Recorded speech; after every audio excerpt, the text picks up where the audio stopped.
Hello there, this is Rom Wills coming back at you with yet another podcast. A man can have brains and brawn. Yeah, y'all. But before I go any further, I want y'all to check out another channel on YouTube, relatively new, started by this very beautiful, dynamic young lady, and it's called The Right Script Consulting. And instead of right being spelled RIGHT, is WRITE. Get it? But yeah, check that out. This young lady, she gives a lot of tips on how to properly write a screenplay, and she can actually help you with that. This is something she's went to school for and everything, and plus she's nice to look at, and it's especially something for all the writers out there. Now, y'all know, even though I'm on YouTube, even though I'm podcasting, do my thing from the car and all of that stuff, my main thing is writing. That's what even got me this far, writing. So that's and writing is a craft. It's a craft. I mean, there's plenty of people who feel like they can write something, but not really. But if you need, especially if you're someone who wants to write books, stories, especially screenplays, this young lady can help you with the process. So go over there. The link is in the description box. Check it out. All right. So now to what I'm going to talk about today. A man can have brains and brawn, because that seems to be a constant thing. Now, y'all see the thumbnail. Got Rom up there. Got Rom up there. I ain't no alpha showpiece, but I'm a stocky dude.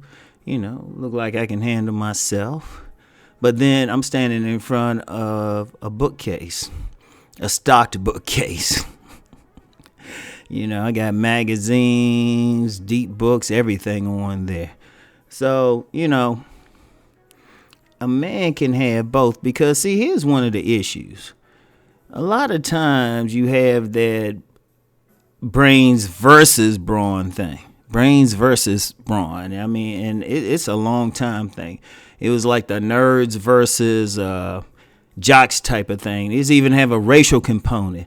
I remember when there was a big hoo-ha back in the late 80s when Doug Williams was the first black quarterback to start in the Super Bowl, and a famous TV prognosticator. I ain't even sure I said that right. Anyway, I always trip over at least one word. Jimmy the Greek was talking about how superior blacks were athletically to whites. And I remember the argument at the time, because I was in school. Some whites was saying, they actually said to me, it's like, well, that means we're smarter. And I was like, no, somebody can be both. Somebody can be both. I've met some very intelligent black men who were also very good athletes, and I've actually met some very athletic white men who are actually highly intelligent. Men can be both. But see, unfortunately, you get many people, they focus on one or the other. But you especially get some folks who think they're smart. Those I say think they're smart, who try to put down the guys who might be more athletic, more brawny, more muscular, or whatever. And it's some bull. And it's not something I'm just saying. Because, before I even get into that, I know when I brought up that thing about the genius Bruiser, man, some guys were getting upset. Because you get some guys, they not on that, so they want to think, well, at least I'm smarter. And I'm like, but you got individuals out here. I mean, it's a part of the culture, especially the elite culture. Like if you look at something like prep schools, like those prep schools that people be sending, rich folk be sending their rich kids to. It's like a requirement at most of those prep schools that the kids come in playing sports. Not just you can do this. No, it's a requirement at most of them. I'm sure there might be one somewhere that might not do that, but those are going to be very rare. Because the thing is, they realize the whole thing about developing the mind and the body. And then if you want to take it to another level, you look at the U.S. military academies. You know, now you look at West Point, you look at Annapolis, probably the Air Force Academy too, probably Merchant Marine Academy. In fact, one of my mentors graduated from there, and he said, "Shoot, that dude was competing in sports." You know, because when you look at those institutions, they don't, you know, when they looking at leaders, you know, when they looking at leaders, they don't want just somebody who just is one dimensional. You gotta be several dimensional. Or, you know, if you look at federal law enforcement, like someplace like the FBI, shoot, to make there's a certain training regimen you gotta make just to get your foot in the door.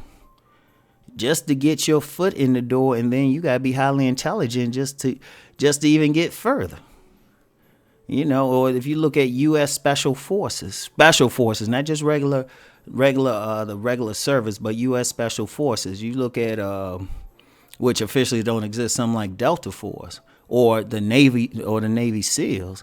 You know, shoot, these guys ain't no like scrawny guys.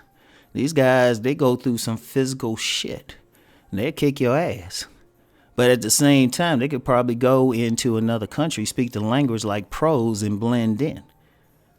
You know, so that's brains and brawn right there.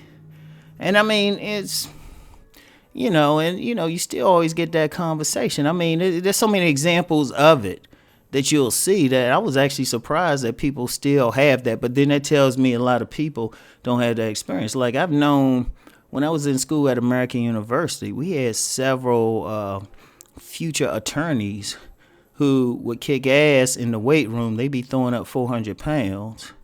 They play intramural sports, be kicking undergrad people's ass.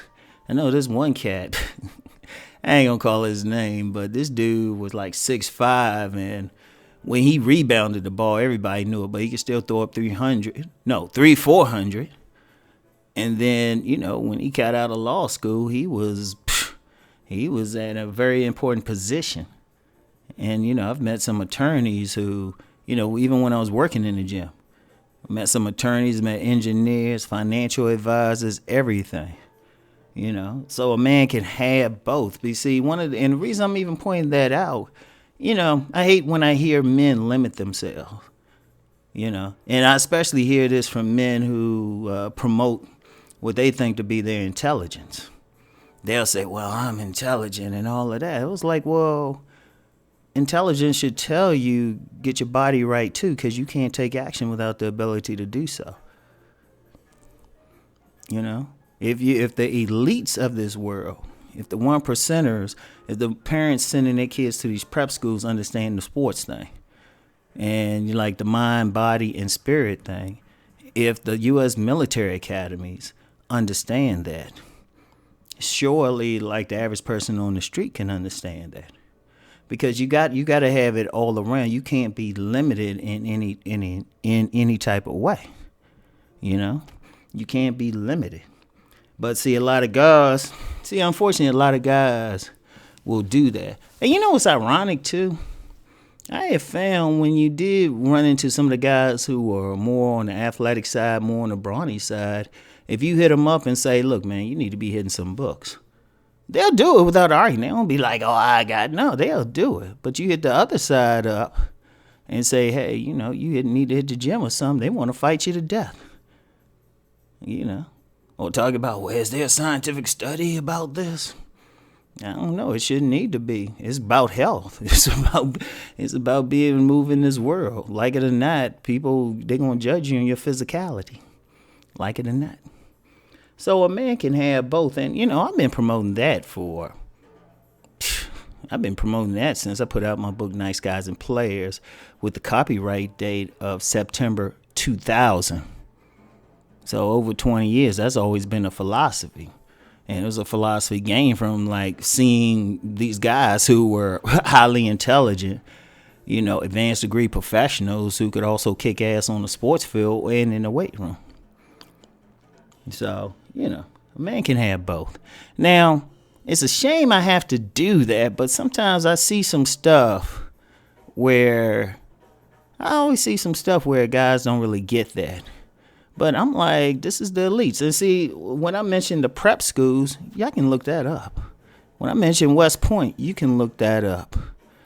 And the funny thing with West Point, because I saw something about that, and they say it is not an absolute requirement that you play some type of sport, but they say it's an uphill battle if you can't. Because they got physical training you got to like pass just to even get in there. So, anyway, right? That's all I got for now. I'll get back with y'all later. Peace.